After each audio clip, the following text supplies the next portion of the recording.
Good afternoon, everybody. My name is Chris Burtonshaw, and I am here on the next instalment of our Strata Bytes series. I'm joined today by Richard Foster from Brainstorm Security, and today we're going to be talking about ransomware and what happens when the worst happens. So, really looking forward to the discussion today. Richard's got a lot of experience in this area in the past, and it's going to be hopefully an engaging little discussion about the state of things today, what happens in that never end scenario, and of course a little bit about what you can do to prevent it happening again. Hi, Richard. Hi, Chris. Thank you for having me on here. Looking forward to it. It should be good. So I'm Chris of Strata, and we're all about making better use of your security data. And everything that everybody is always worried about today is your ransomware readiness and preparedness. Obviously, great for you to join us today and just to draw a little bit on your experience. To cut a very long story short, had a wide variety of experience, but obviously provide a number of different ransomware negotiation and related services. So it's really interesting to hear perhaps some about those stories from the coalface. Yeah, I mean, I started off like most people in IT security, it seems, not actually studying to do IT security. It's one of them jobs that a lot of people seem to fall into, and that was exactly myself. I did nearly sort of 3 decades in the police, in law enforcement, and just on them very early days of when computers first came out and criminals were just breaking into solicitors' offices and stealing the chips out of the back of the computers because that's the thing that was worth the money, the random access memory. It was people could buy get it for like 20 quid, 30 quid, and then as computers got better they were getting 200, 300 pound, and they'd quite happily commit a decent burglary to get that. And then all of a sudden, everyone realised that the value of data is actually the data itself. It's not on the actual chips. So as my career progressed, I then got involved in cybercrime investigations, proactive ones, dealing with criminals, interviewing them, that kind of thing. And it just snowballed, really, where there was negotiators, so doing things like kidnaps, that kind of thing. And as a result of the work they were doing, I recognised, because there was a playbook for the police, if you've got a kidnap, they've kind of got an idea of how to deal with that traditionally.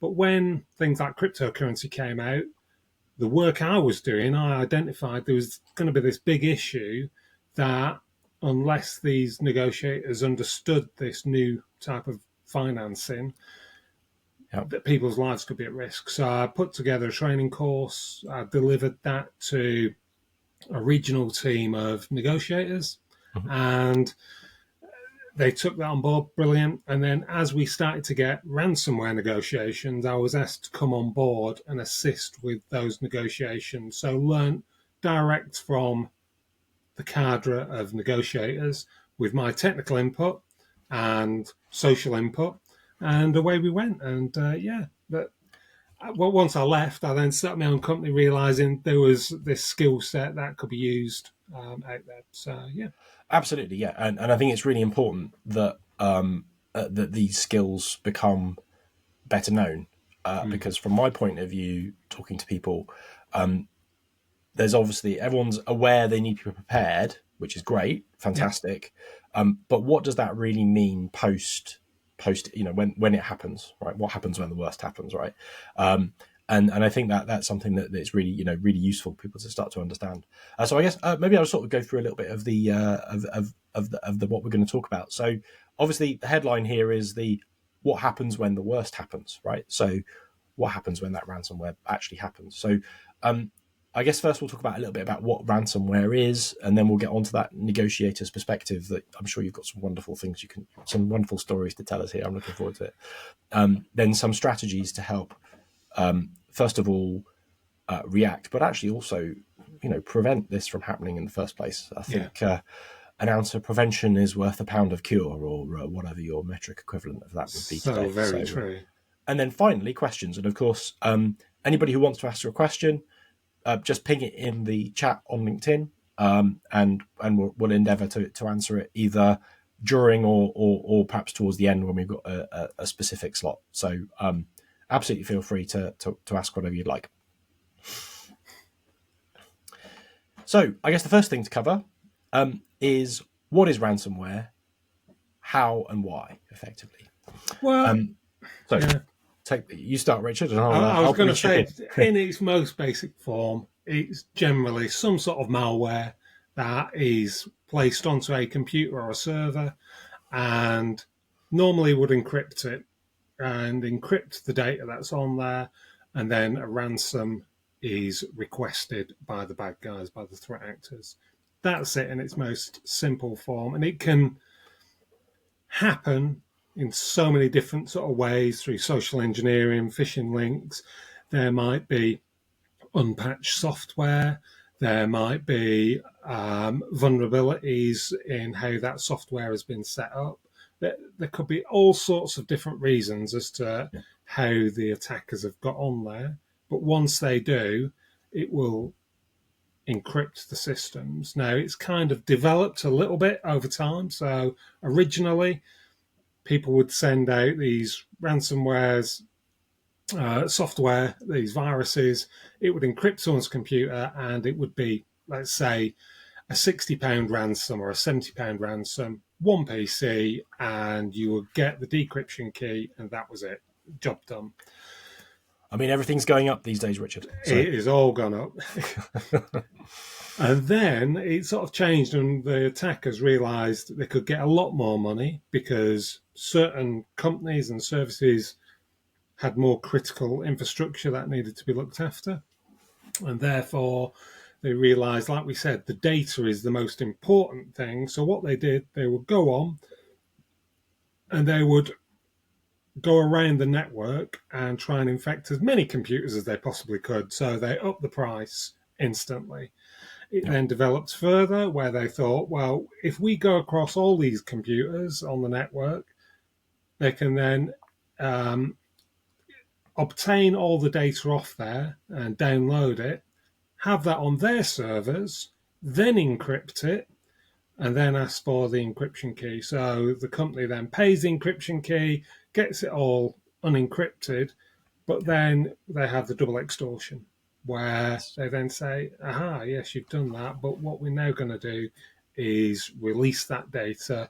And as a result of that, it's obviously bad for the company themselves because, well, for all sorts of reasons. It might be regulatory reasons. It might be the fact that they've put that and they've made the payment, and therefore bad guys see it as, well, this is an easy company to go after again. So they will repeatedly target the same company, and nobody wants that. Shareholders will see it and see that the cybersecurity wasn't secure enough, and therefore they lack confidence. If that was your bank, for example, and you realise they've been attacked, and I know a number of banks have been, the risk to how people perceive them can be massively affected, and people have lack of confidence then, and therefore they lose money that way. So there's lots of reasons why that double extortion generally can work well for the threat actor. And another thing, just to sort of point to inject there, really, is of course with data privacy changes around GDPR, etc.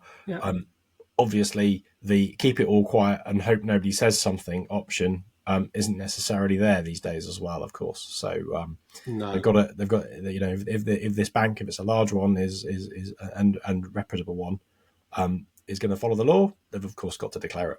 Yeah, that's right, because there's certain organisations and industries where they've got to declare these things, and there's no longer a silence that they can hide it away and pretend.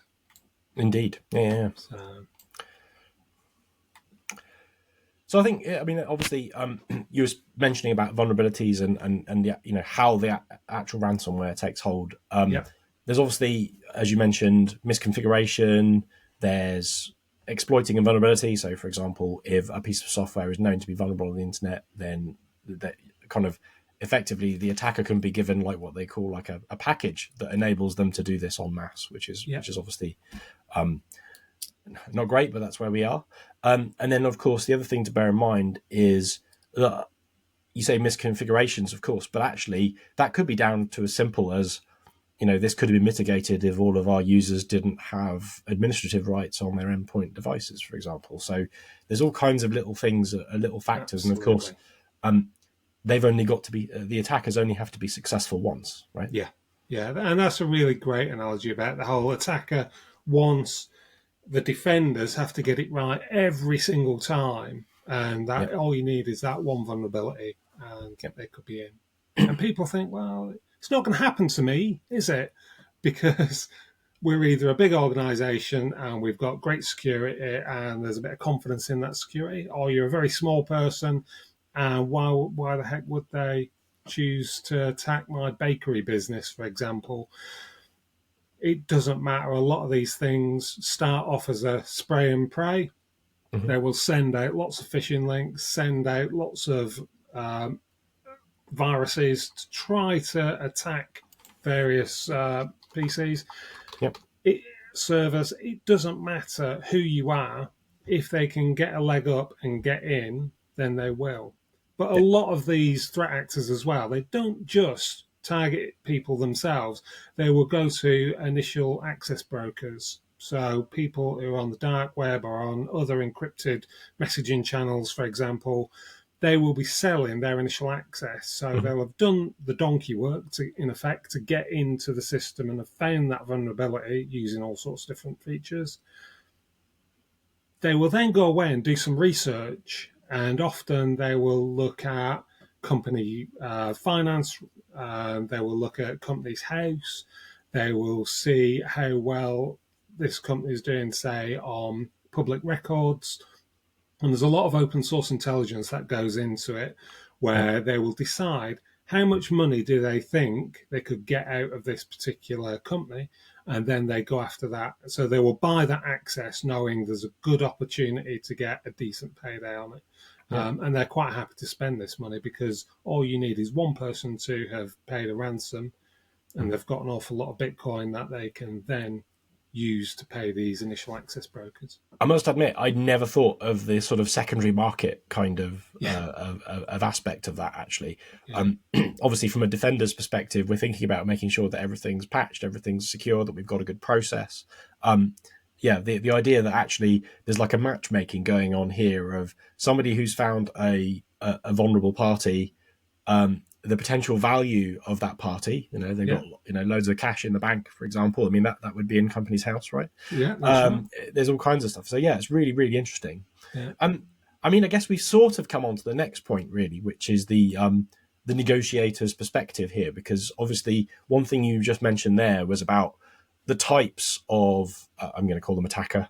Obviously, there's a few other people in this chain, but really, are we talking about opportunists or targeted professionals here? There are people who are just in their bedrooms, script kiddies, very low level of knowledge on computers. They will be active in there. They'll be speaking in forums and things, trying to work out the best way to either deploy ransomware or to go through that process. Mhm. Often they will become like affiliates to the bigger companies, the bigger threat actors, those ransomware groups, Mhm. and they will sign up to a particular ransomware group, and that Yes. group then offers them their software to attack victims.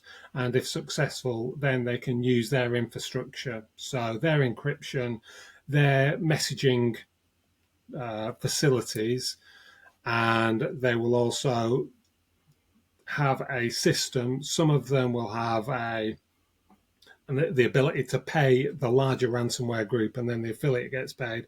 Or sometimes the affiliate gets paid, and they then pay a percentage onto the Mhm. ransomware group. But because the ransomware group are in the loop, they Yeah. know how much money will be finally agreed on. So there's all sorts of things that kind of go on in that Mhm. little bit. So you've got the script kiddie, the affiliate, then it goes on to that sort of bigger ransomware group. Now, Yep. interestingly, since Operation Kronos, Hmm. where the National Crime Agency, along with Interpol and other partners, they had a massive targeting day on Lockbit, which was one of Yes. the biggest ransomware groups. And as a result of that, they made some really good headway. Now, yeah, they've cut the head off the Hydra and one of the snakes, and it's grown back, and it keeps growing back, and they'll change their tactics. There'll be a bit of cat and mouse, but it did affect things and made a big impact. And Hmm. I think from what I'm seeing at the moment is some of these bigger ransomware groups probably aren't getting the same level of affiliates because the affiliates see it as the big groups have got a target on their back now. Law enforcement are coming That's after them. really So maybe interesting. they're Yeah. pulling away slightly from that. But Yeah. we'll see what happens. Really interesting. Okay.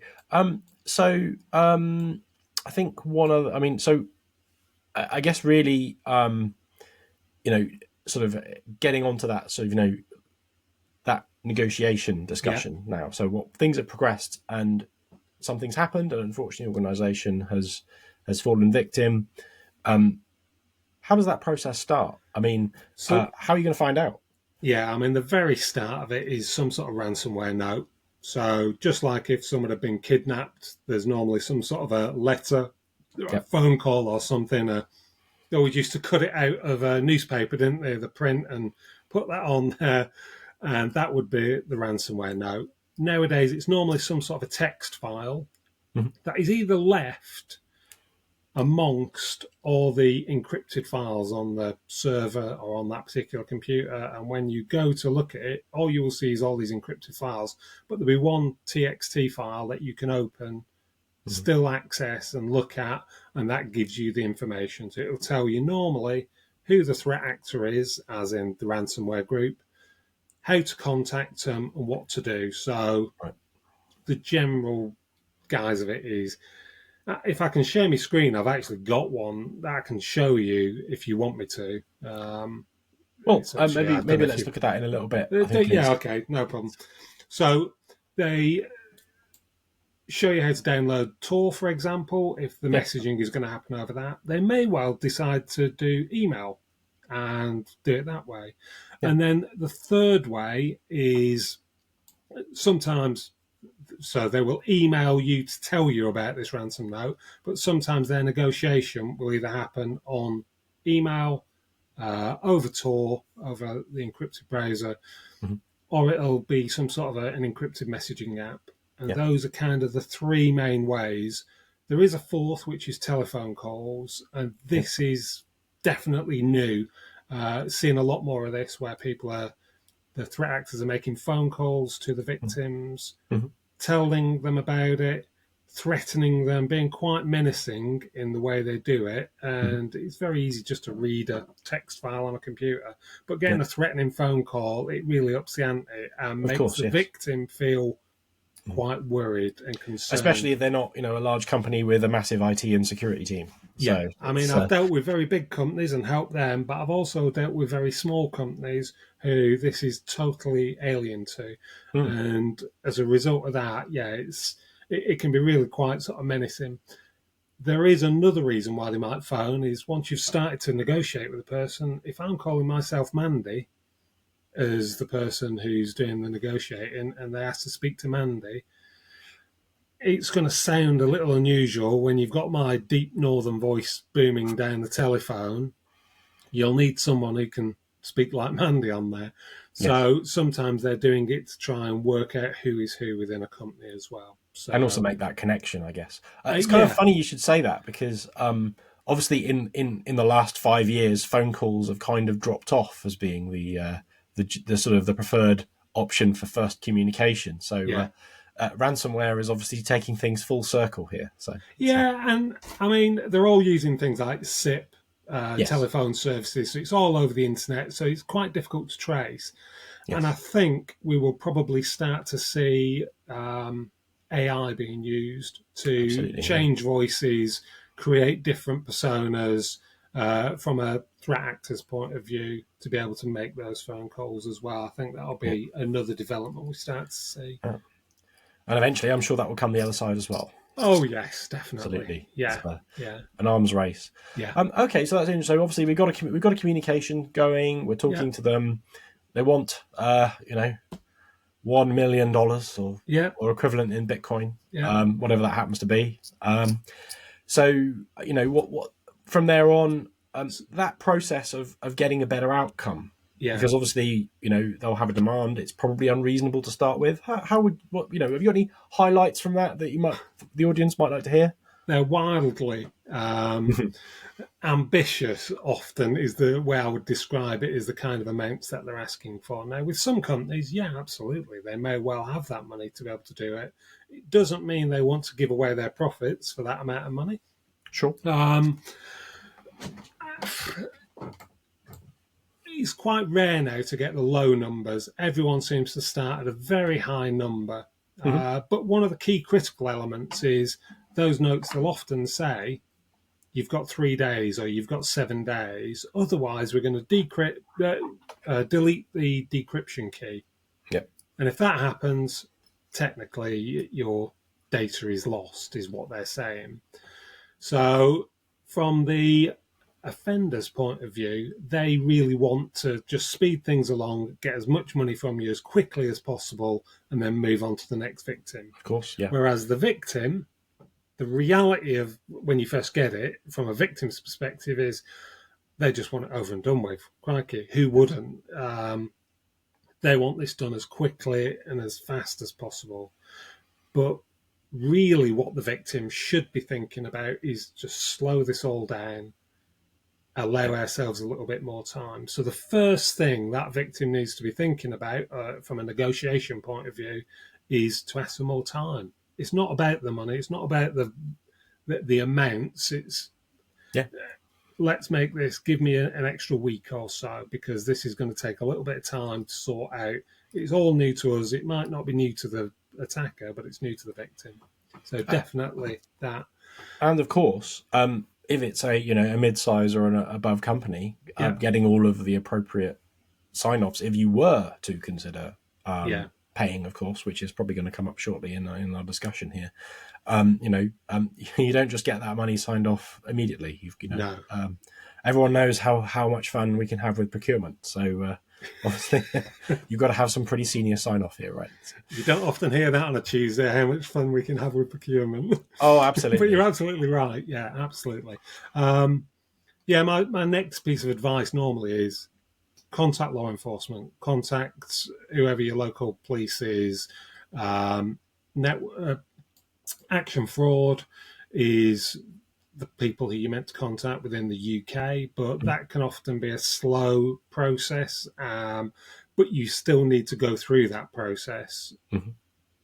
You will no doubt be contacting, if you've got an incident response team, calling upon them, calling upon your IT people, pulling together a group of people for an incident team, an incident Yes. response team, to be able to start making some decisions. And you also need to consider insider threats at this stage. Now, the reason I mention that is there's jobs I've been involved in where the not necessarily the initial threat actor was an insider, but there were people within the IT department who were insider threats who, when this came in, they'd decided, I can make a few quid on the back of this. Hmm. And they've intercepted some of the early communication.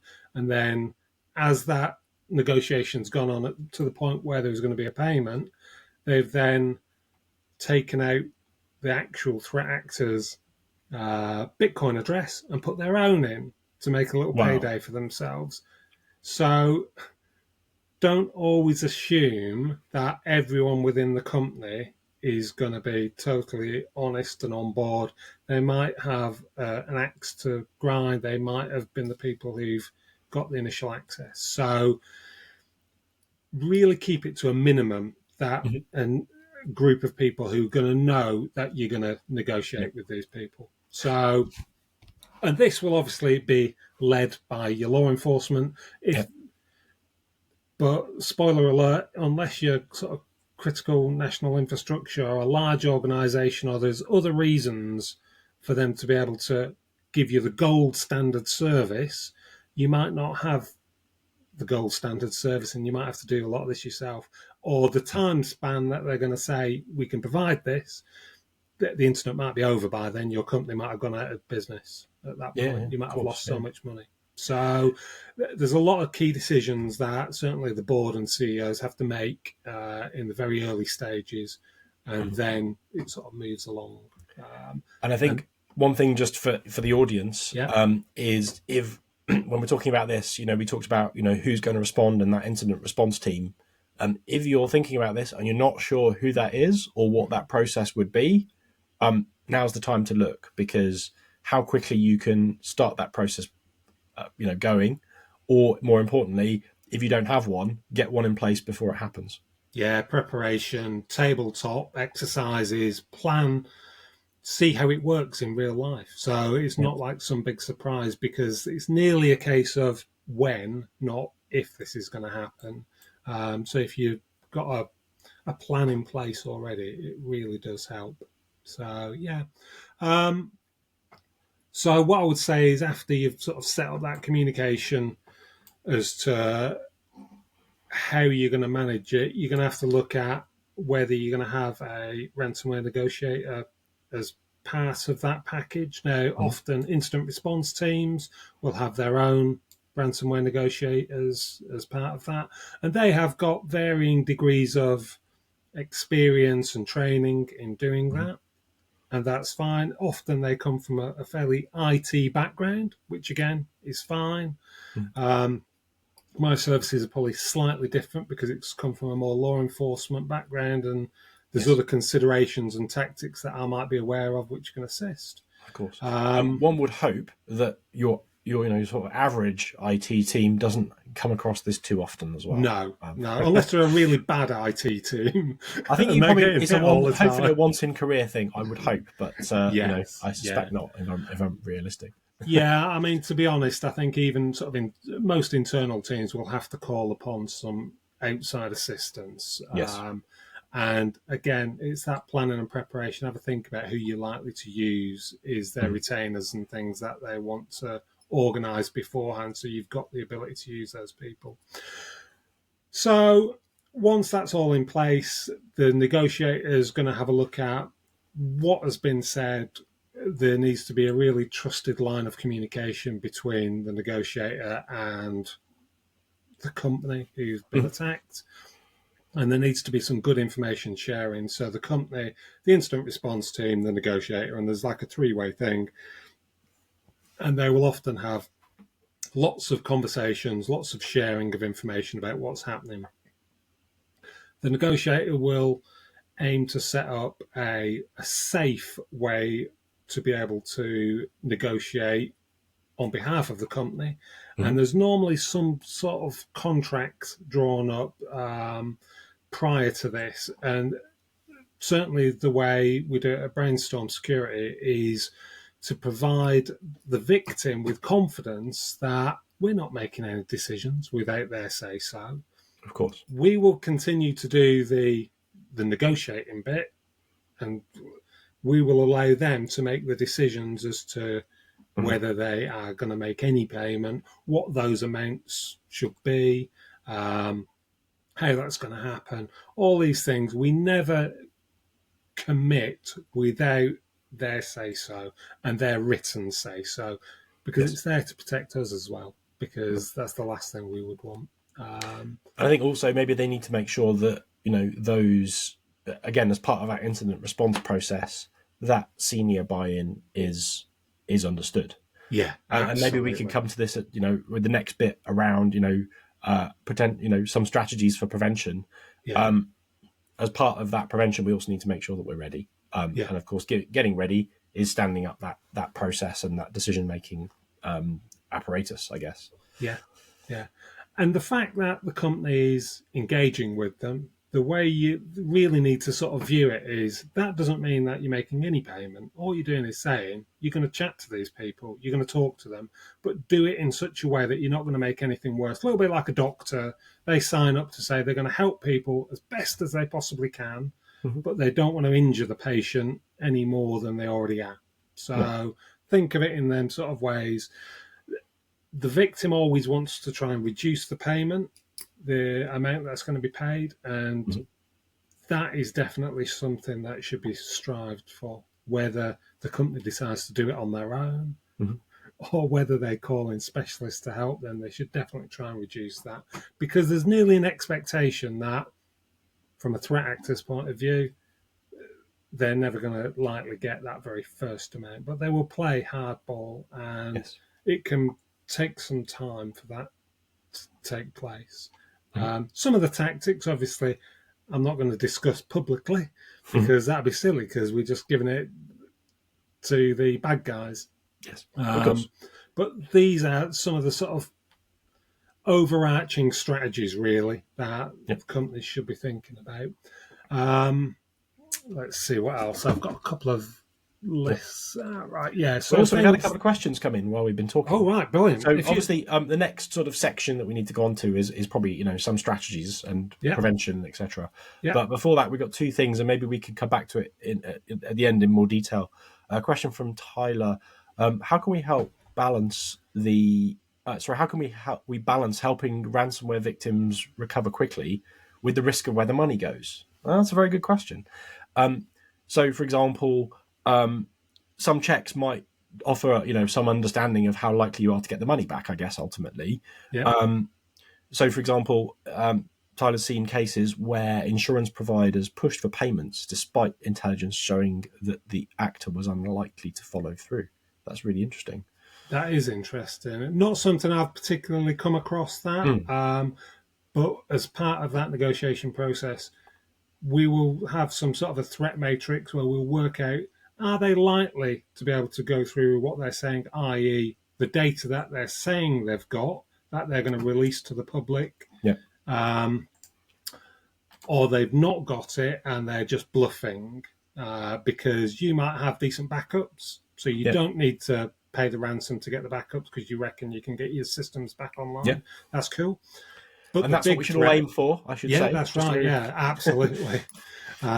But the big threat is for it being released, and it's about an assessment of that. So if you were to pay, yes, that's going to speed things up. And what you've got to remember is if you make a payment to these people, it doesn't always mean that they are going to go through with what they say. They're criminals, after all. Mhm. Um, they are just interested in their bottom line. Their motivating factors, if they've got a name for themselves, as in like a ransomware group, say Conti or someone, they want to have the name out there that if you pay them, they go through with it Yeah. and they don't double cross you, because that's Mhm. good for business. They are, in effect, business people Yeah. in that sense. If they are an unknown group, it's a much more risky prospect as deciding whether they are going to actually go through with it Mhm. or not. The ethics of it as to whether you pay Yeah. is a discussion that has got to be had at a board level, and you kind of do like a pros and cons as to what are the pros of making this final payment. And there Mhm. will be lots of them about being able to keep people in employment, keeping the business running, blah blah blah. And then there's the cons, which might be, yes, you are possibly funding crime. It might be breaching sanctions, for example, which would put the Yes. company in a legal problem with not being able to actually do that, because legally they would be breaching the law and the company could quite easily fold and people be locked up and sent to prison. So Yeah. there's a lot of considerations, and you've just got to kind of balance it out on the intelligence that you gather over that period of negotiating with them. So I always suggest the longer the negotiating, the better, because you build up a much bigger picture to be able to build your pros and cons Of for course. those sort of final decisions. When you get to the end and you know this is the lowest amount of money they're expecting to get, this is the time limit now where we think they're not going to go past that point. Mhm. We've now got to make a decision. And when I say we, I mean the company. We will provide them the best Mhm. information and intelligence for them to base that decision on. And of course, there could be technical things that come up along the way. For Yeah, example, yeah, I mean, obviously, I don't know the specifics of the current tools that are being used, but for example, if the amount of data that has been encrypted is, terabytes, you will know whether those terabytes have left your computers or not. yeah. Often, yeah, often you will. Depends on where your data is being kept. Of course, It yeah, might yeah, not be on your own servers. It might be on other people's servers. yeah, So, but there's normally good indicators, and the incident response teams, given a bit of extra time, they can find all these things out, and it really helps. mm-hmm. But there's also other things those incident response teams can identify, things like locations and stuff. And there's other bits of information that get sort of left breadcrumbs by the offenders Yes, that we can pick up on, mm, which again builds that bigger picture to make those yeah. final decisions. Going back to the ethics, I guess the other Yeah. thing raised by JC here, a question, is what would happen in your view if the payments were just made illegal? Now, it's interesting to say that because while the UK, I don't think has banned or doesn't plan to ban them, the government has recently said that they're going to effectively ban government departments from paying. So it's a really interesting landscape coming up. I don't know if any countries have actually enacted legislation. I believe America had got some legislation that was going to come out, but I don't think it's fully been made law yet. The Uh-huh. UK have got a public consultation at the moment. They're looking at three elements. Mm-hmm. So the first would be just to have a ban on ransomware payments for all public sector bodies. So that would include hospitals, schools, all sorts of different organisations and groups, Yeah. or critical national infrastructure. So power and owners and operators of those. So not just the civil bodies involved in that. But the So private companies, yeah, etc. that's Yeah, right. The yeah, private companies are affected by that.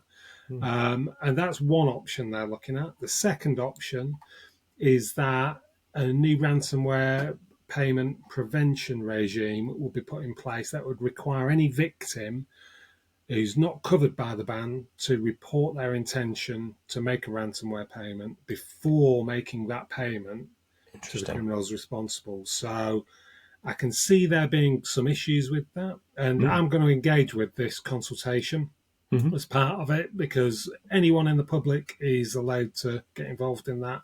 And Yes. I'll put a link. I'll send you a link at the end, and you can put the We'll link add it in the together. comments afterwards. Yeah, yeah, cool. Yeah.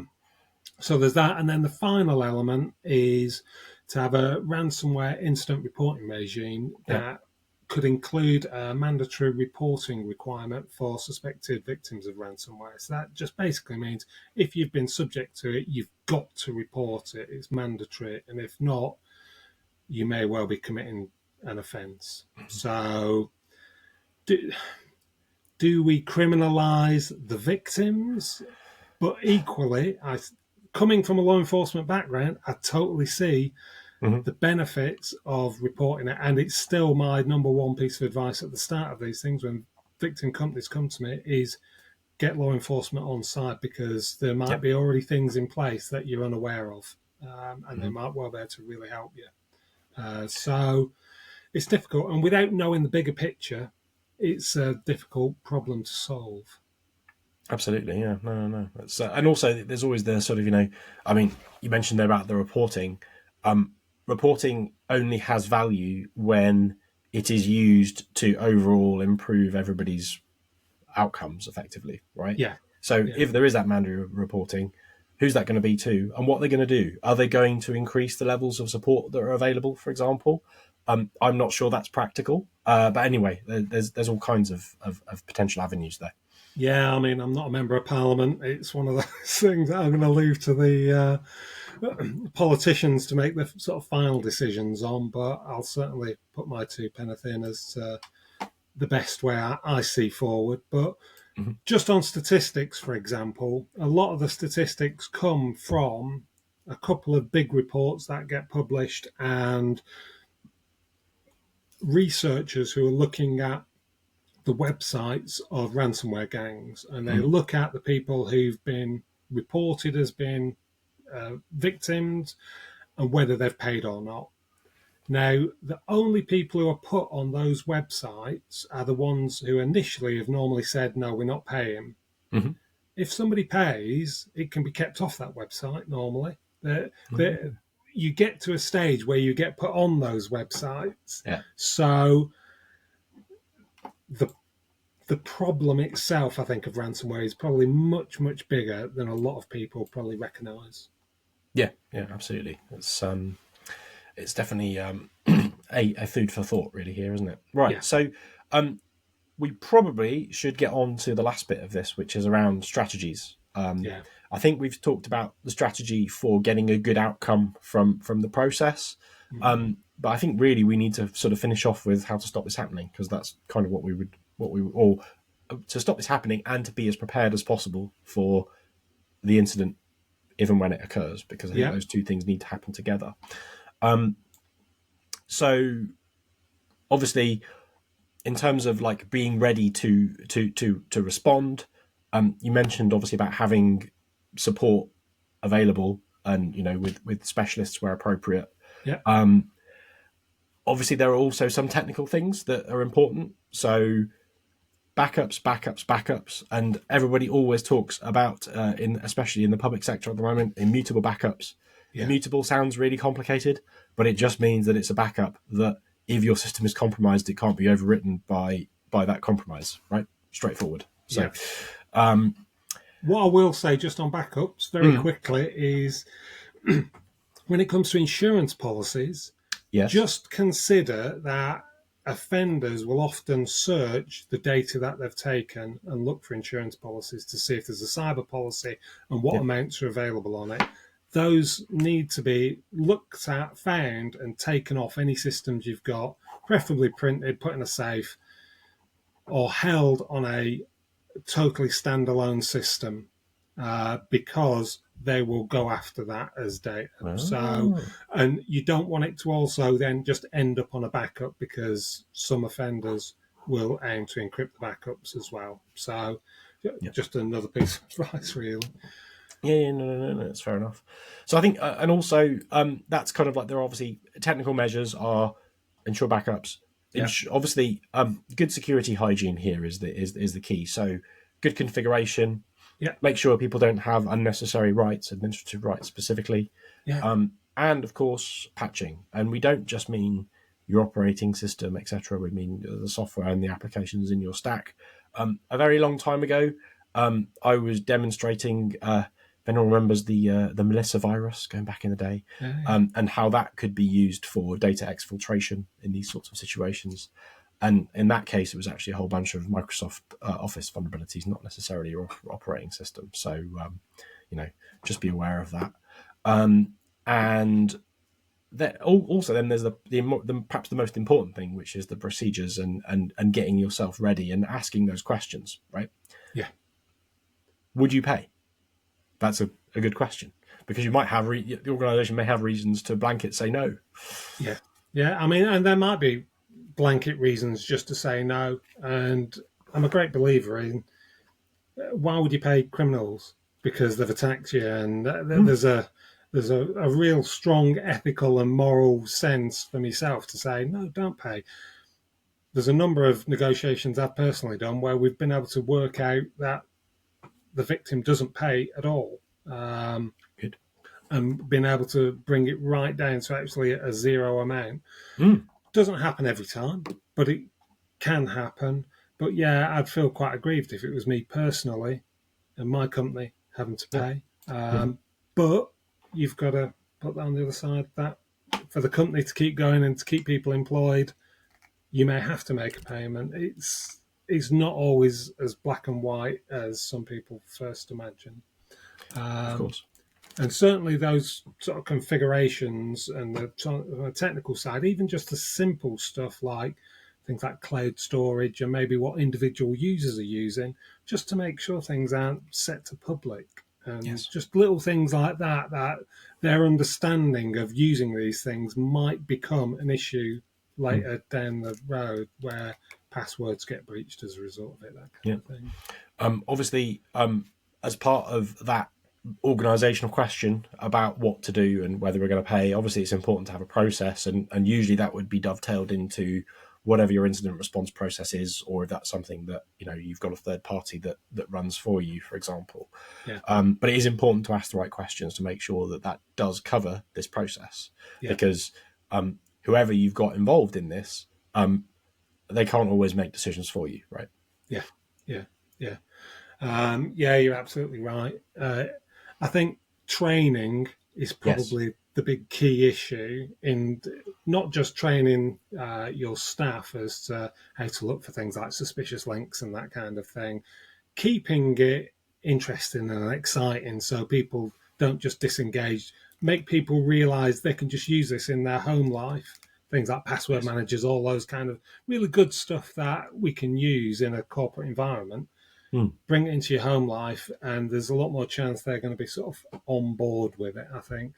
And then, like you say, then the training of the management, things like another example, your media team. Yes. If it's a big company, the media team needs to be involved and have practiced and have an understanding of what's going to happen and what information they can allow to go public and not be allowed to go public because the threat actors will be monitoring this. And So having the right channels in place for that to yeah, happen effectively. yeah, So if your IT is fully affected, and we've yeah, seen several organizations that have been down for days or weeks in the yeah. last few years, um, you know, how is that communication going to go out? Yeah, Even messaging posting, customers, yeah. messaging shareholders, all different people who need to know, Mhm. but there's different levels of need to know, and knowing that once it goes off your keyboard, it's Mm. lost anyway. You just got to assume everyone can see it, but you're going to target different people differently. So Yeah, yeah, absolutely. Okay. So anything else to cover on strategies and stopping this from happening? Really, an ounce of prevention is worth a pound of cure. yeah. I mean, I think we've covered most of the sort of standard stuff, keeping stuff patched and updated, knowing what assets you've actually got, because often Yes. assets go missing and people don't know where those are. So having a system to be able to manage that, things like antivirus, anti-malware, um, the Yeah. training is the big thing for me. Hmm. Backups, using strong passwords, and then that it all falls into the training bit about not clicking on suspicious links and all that kind of thing. But the best ways of doing that is just about trying to be engaging and not just think, oh, Yeah. this is half an hour PowerPoint that you've got to go through, a bit of online learning. I don't The always number of think those e-learning work very modules I've well. done in Yeah, the year people are over just the tapping years. away trying to get through it as quickly as possible because they've got other things to do. I would never do that, Richard. No, I'm sure you would.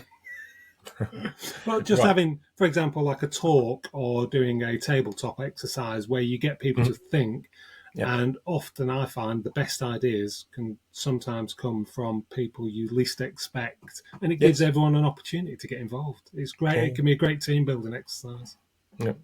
And one thing I've also seen in the past is people that think that they have been specifically targeted when they haven't as well, and that's been a huge source of stress. So if as many people in your team can know, in your organization know what they should be doing and to have the right stuff in place, even if they're not in an IT role, I Yeah. think that's really important. Yeah. Many years ago, I had a Twitter account and a website that was compromised. I'd used a weak password. It was the same password for both. It was filled with propaganda written in Arabic. I don't even know what the cause was because I don't read Arabic. And at that time, I don't think we really had the translation services that we've got now with Google and things. Yes. But I recognized what the issue was. And initially, I'm thinking, why the hell are they targeting me? What is it I've done? Or why am I such an interest to them? And it Yeah. wasn't that at all. This was just one of those spray and pray attacks, hoping that they would get people with either misconfigured systems or Yeah. systems with a poor password, which I had. There was obviously a leaked password online, Mhm. and an exact example of what you were suggesting there. Yeah. Okay. Cool. Right. So, I think that's really the bulk of today's session. Does anybody have any questions they'd like to ask before we bring this to a conclusion? Just Richard, so you know, Tyler followed up with a comment just off the back of our discussion earlier. Yep. I think the uneducated victim making payments don't know what these funds are really being used for, which is Yeah, a key thing to bear in mind. yeah. They're going to be used to commit more crime, quite frankly. They Yeah. will try and get more access to other companies and everything else. They will commit more crime with it. Mm. Okay. Well, if anyone's else got anything else that they want to ask, just pop it in there, and then of course the comments will be open after this. So obviously feel free to follow up with anything else. If I drop the link into the public consultation, In the public comment, if you could drop that I'll link try in, that and would be see if I great, can do Richard. that in the chat block. And See what happens. one final question from JC here. Cyber insurance has come up a number of times. Yep. Is it worth it? And when you were talking about cyber insurance before, I've seen quite a few policies with different perspectives on ransoms. Yeah. So I'm interested to see what your thoughts are. I think there is real benefit in cyber insurance in the sense of it can be very expensive and very costly. If you look at certain councils who've been attacked, Yes. it's taken 2 years and millions of pounds to resolve the issues that were created as a result of those ransomware attacks. Well, just to be one of them, I don't have the exact name of which one it was, but there was a report that it was 3 times their annual IT budget in the first year. Yeah. So dependent on what the clauses are, but there is a lot of clauses now coming into those insurance contracts, which are preventing certain things. And some will even say they won't do payments. They will just pay for things like instant response. They will pay backup services, these kind of things, new equipment that might be needed, to pay for specialists to come in. That can be really beneficial, even from a perspective of just to keep people talking longer, to get more time, and then to be able to have a better place for, as a victim, to be able to go up against the offender and say, well, yeah, we can't pay, or we know that you haven't got the ability to go through with what you're saying. So, and to get everything fixed in the background during this period, kick them off the system, and away you go. So, some of it's taking back a bit of that unknown fear, really, and you taking control as a victim. It can be quite liberating. Yeah, absolutely. And I think, obviously it's one of these things that, it's really good to get that perspective from effectively your side of the room, or the screen, as it were. Yeah. Just because I think many of us as sort of defenders spend a lot of time on that prevention rather than kind of operationally dealing with that situation. One thing I was going to add is that in terms of response and that kind of thing, bringing people in at that time when you're reacting is actually a big burden as well. Yeah. So and it's again, time consuming, and absolutely, trying to get people on board and contracts and this, that, and the other. Yep. It can be quite difficult, and it will definitely slow down the process. And even if the contracts are in place, let's say you've got to the point where the negotiation has had to start because you've had to engage with these people. Just the kind of the bringing in a specialist, perhaps from your IT service provider, or etc. So it's important. The overhead of bringing people in is heavy at that sort of very stressful time. It's important to make sure that you've thought about who that's going to be in advance and have a process. And obviously, where relevant, that can include specialists who are working in that particular field. Yeah, right. Absolutely. Yeah. Well, thank you so much, everybody. I'm really sorry that we've overrun. Thank you very much for joining us, Richard. If anybody wants to connect with either of us and you're not already connected, obviously we're both present on the LinkedIn feed, but also you can scan our QR codes there. So thank you so much, Richard, again. No, thank you, Chris. Thank you, everybody, for listening. This has been the second episode of Eventface, or otherwise known as Strata Bytes. And hopefully we'll see you guys again. Thanks again, Richard. Brilliant. Cheers, Chris. Thanks, Thank everyone. you. Bye.